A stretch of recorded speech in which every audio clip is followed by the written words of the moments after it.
The Legend of the Golden Boat, a tale of Maria Cacao.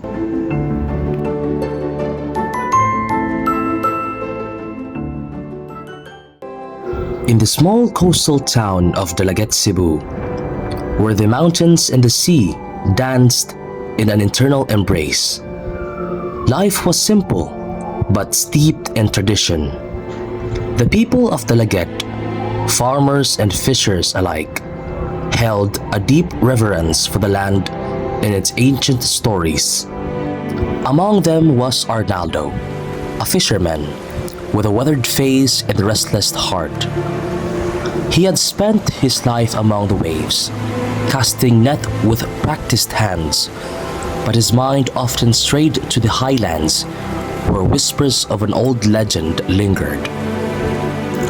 Of all the stories told by the elders, one had captivated Arnaldo since childhood. A tale of an old lesson, a mystery, a danger, and a beauty. The tale of Maria Cacao. She was said to be a spirit of the mountains, her life intertwined with the cacao trees that thrived in the highlands. In times of need or danger, Maria Cacao's golden boat would appear, gliding through the rivers swollen by storm, a beacon of mystery and awe. To the villagers, she was a symbol of abundance and a reminder of nature's power. But to Arnaldo, she was more, a challenge to his curiosity, a legend he yearned to see with his own eyes. One stormy night, as the winds howled and waves crashed against the shore, Arnaldo sat by a small window, his hands busy with his fishing nets. The storm outside was fierce, unlike any he had seen in years. Then, through the roar of the wind and rain, a sound pierced the night. A low, mournful horn, deep and resonant, rising above the tempest like a call from another world. Arnaldo froze, his heart pounding. It was not the sound of the sea, nor the cry of an animal he knew. It was something otherworldly, something ancient. He stepped outside, shielding his lantern from the wind, and scanned the horizon. The storm offered no answers, only darkness and the echo of the hunting horn.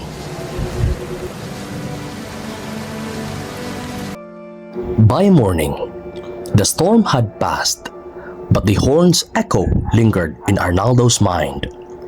When he shared what he had heard, the villagers grew uneasy. Some dismissed it as the howling of the wind, but others, especially the elders, spoke in hushed tones of Maria Cacao. Was this the sign of her return? Could her golden boat have sailed once more through the storm? The mystery consumed Arnaldo. Night after night, as the rains fell and the horn's call echoed through the dark, he ventured deeper into the forest, seeking answers. The villagers warned him to leave the legend undisturbed. Then he saw her, Maria Cacao herself, standing among her trees, her form luminous in the moonlight, her every movement of a symphony of grace. On the stormiest night Dalaget had ever seen,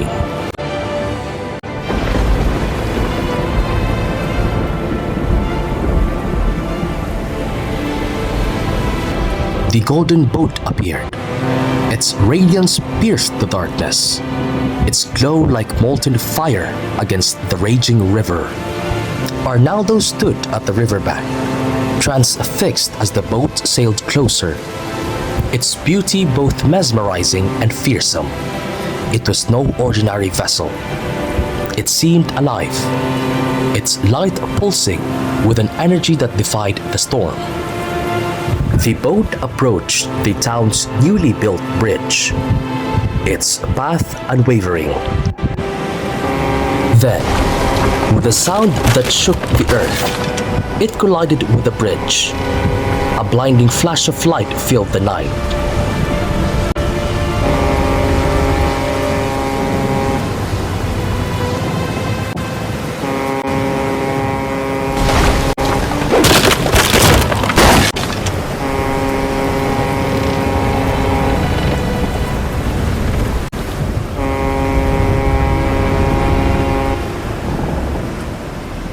When the storm finally subsided, the bridge lay in ruins as though torn apart by an unseen force.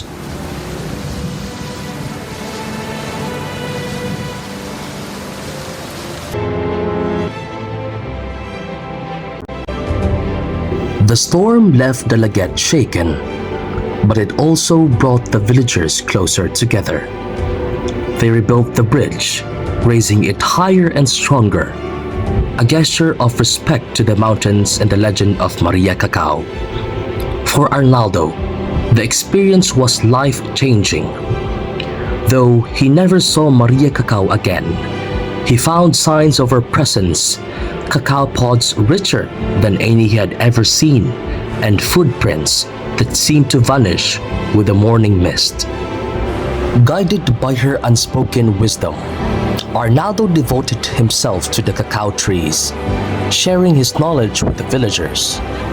Together, they transformed the laget into a land of abundance, its cacao renowned across the region.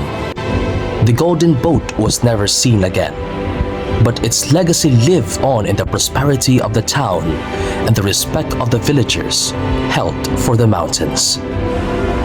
Though Arnaldo grew old, the memory of the golden boat never faded.